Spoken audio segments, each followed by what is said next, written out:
Vamos falar agora sobre aumentos e descontos. Primeira coisa que a gente precisa entender é que em toda situação que eu tiver um aumento ou desconto, eu vou calcular isso através da seguinte forma, não necessariamente por ela, mas dá para fazer por ela, que vai ser valor final igual ao valor inicial vezes 1 mais ou menos a minha taxa. Por que mais ou menos? Se for um caso em que acontece um aumento, vai ser o mais. Se for um caso que acontece desconto, vai ser menos.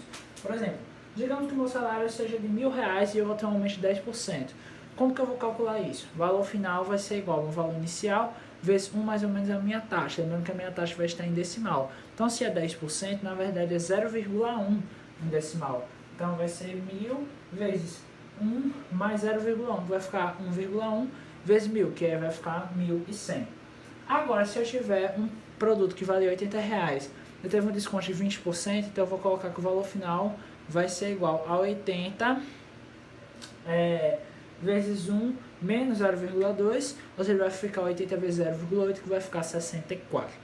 Mas se eu tiver aumentos e descontos sucessivos, como que eu vou fazer? O valor final vai ser igual ao valor inicial vezes 1 mais ou menos, tá? Se for um aumento, mais. Se for um desconto, menos. A minha taxa 1 vezes 1 mais ou menos a minha taxa 2, vezes 1 mais ou menos a minha taxa 3, até chegar lá, né? Em 1 mais ou menos a minha taxa N, certo?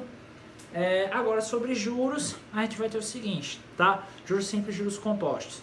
Gente, juros simples eles vão acontecer quando você tiver que o valor que eu for acumulando, ele vai estar sempre incidindo sobre o valor inicial, certo? Então, se eu quiser pegar 30% de 100, vai dar 130 no primeiro rendimento, tá? Agora, no segundo, vai ser 160 e depois 190. E a fórmula do juros simples é capital vezes a taxa vezes o tempo.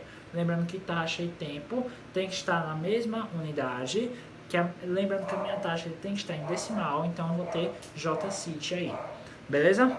E muito importante a gente lembrar também do montante, que vai ser o capital mais os juros. Certo? Os juros que a gente calcula pelo JCIT, o capital que vai ser o valor lá inicial e o montante vai ser o final.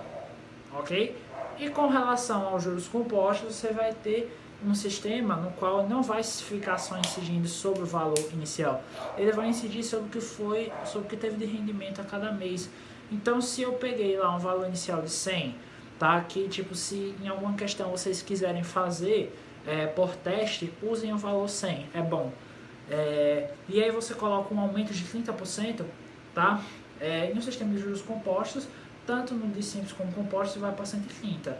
Mas agora, nos juros compostos, eu vou pegar a minha taxa de 30%, né, ao mês, considerando que cada período desse daí é um mês, e vou botar 30% não mais em relação a 100%, mas sim em relação a 130, que vai dar 39, 130 mais 39 vai dar 169.